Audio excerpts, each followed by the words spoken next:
bring order back to men's lives. What's up, YouTube world? I want to talk to you guys tonight about an important issue in American society. Happy New Year's Eve, New Year's. It's important to go over this topic, and most people don't understand the importance of talking about this, as most of the values have gone out the window for replacement ideas of what we used to hold traditional ideas. The importance of Christianity as the whole of the centerpiece of Western culture, especially here in America. Born and raised a Christian, and I'm glad to be a Christian. Historically, my family is, from what I can tell, Jewish. So Christian by religious belief, historically of Jewish roots. Anyhow, let's get into this topic. It's called If the West is Collapsing, What Comes Next in 2026? And this is with a gentleman. I don't know how to pronounce his name. It's a professor, and it's spelled Jiang, Jiang, and his last name spelled Xueqin.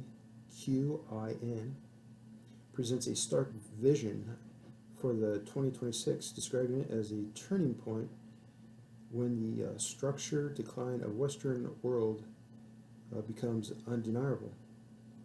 He argues that the economic stagnation, political polarization, and elite will widespread social breakdown, according to his analytical viewpoint of the current economic model. Sustaining Western prosperity is collapsing, leading to deeper inequality, loss of faith in institutions, and rising political violence. I think the West is based on that. So, like, I don't know if that's really a big deal. I think what the big deal is, who's in charge, right? Who's going to be in charge the next year, 10, 20, 50, 100 years from now, you know? And it's always a battle, right? It's a generational battle. And the older generation might battle back. The generation before that might be still holding on, right?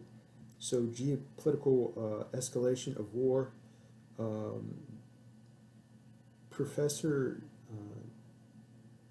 Jiang, if that's pronounced correctly, predicts that in 2026 will mark the escalation of Ukraine conflict into a direct NATO-Russian war, the first full-scale war in Europe. I mean, it's been on the boiling point, and it seems like that's what these people have wanted for such a long time, and it's really ridiculous.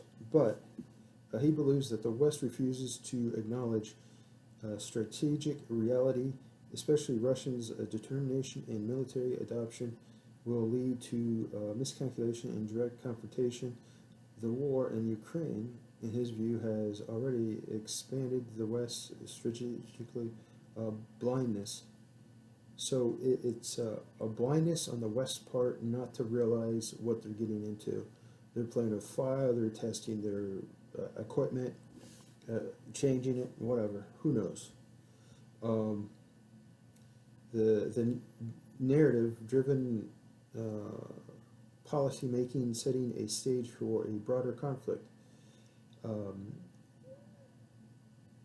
Systematic, the central theme in Yang's analytics is the rise of this idea by the elderly elite who have argued prioritize safety, stability, and personal benefit over innovation and reform. And I don't know if you need reform. I think what you need is innovation. I don't think it's about reform. It's about innovating militarily. It's not with your values. You don't come out with 1,000 different, I can be this today, BLGT plus QZ or whatever, whatever part of the alphabet, how many things you want to make up for today. That's not reform. That's acidine, backwards thinking, and we need to be aware of such behavior. Um, let's see, where were we? This aging leadership, particularly evident in the United States and political institution, raises or resists change and drives policies that forever asset, excuse me, yeah, favor asset inflation, digital surveillance, financial repression.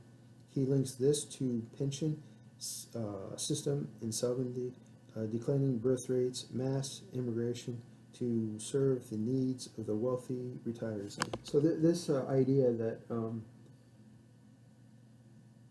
have it your way and eat your cake too doesn't really work that well.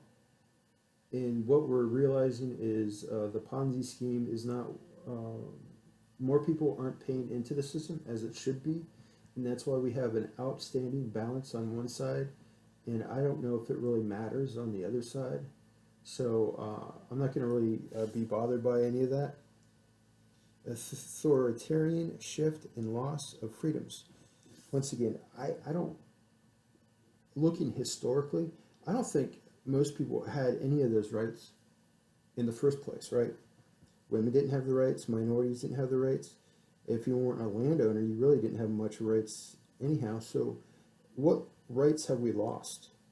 The way to choose 10 different flavors for my salad, 20 different salad dressings, 32 ice cream flavors of the month, Baskin Robbins. Like, what are we talking about here? Yang forecasts a sharp authoritarian turnaround across Western democracies by 2026, marked by a expanded surveillance, digital currencies, suppression of free speech. Once again, I don't know if we really had free speech in the first place. I would like to believe so, but looking at it is politically corrected when they don't allow it on the platform. So if it's a private platform, it's not really a public forum. So what free speech are you talking about? And increased policy powers, the police powers as well. He cites laws like Britain's Online Safety Act, evidence of growing state control over expression. In his view, civil liabilities will erode under the security of social stability, especially as governments respond to economic despair, unrest with repression rather than reform. Once again, I don't know if it's about reform. I think it's about just having a solid moral foundation in society of family first. If you don't have families, right, a man and a wife and children, there's no language, border, or culture to really have, right? Because the society is made of people that are of similar moral character, good, standing character, of like mind, and it's not always that way. Diverse opinions is good, right? It's good, and we must respect each other. But I'm just saying, as a whole, I don't know if we really had that. And moving along, so what does the Bible say about all this? Well, there's no specific Bible verses predicting the West collapsing in 2026. KJV prophecy points to theme judgment, shifting kingdoms, Daniel, returning of Christ, suggesting potential future turmoil, spiritual and literal. But 2026 isn't biblical, a biblical marker. Instead, passages like Revelation 18, Babylon's fall, Daniel 2 and 7, end times and empires, Matthew 24, signs of the end, are interpreted as relevant to social changes, with interpretations varying widely on when and how these playing out, not just a neat West collapses when X happens in 2026. So here we are. Bible verse, then explanation, then no, we have the table this time around. It's Bible verse, the theme, right, and the explanation. So it's Revelation 18, 1 through 2, fall of Babylon, prophecies, judgment on a great corrupt city, often interpreted as a Western power globalization economy. Our next one is Daniel 2, verse 44, shifting kingdoms. Explanation, God sets up a kingdom that will never be destroyed, ending all earthly empires. Bible verse, Matthew 24, chapter 24, verse 6 to 8, signs of the end. Mentions wars, famines,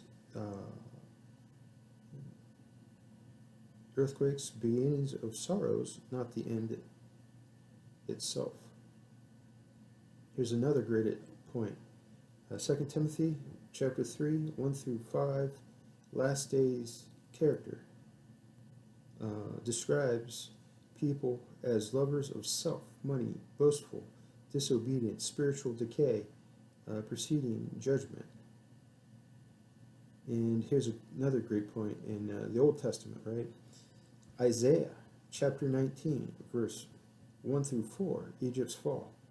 This describes internal strife and confusion in a powerful nation, foreshadowing judgment. So what's the key takeaway here? Bible prophecy focuses on patterns, idolatry, pride, judgment, restoration, rather than present years like 2026, suggesting instability. Transactions are constant themes leading to Christ's return, not a fixed timeline for Western collapse.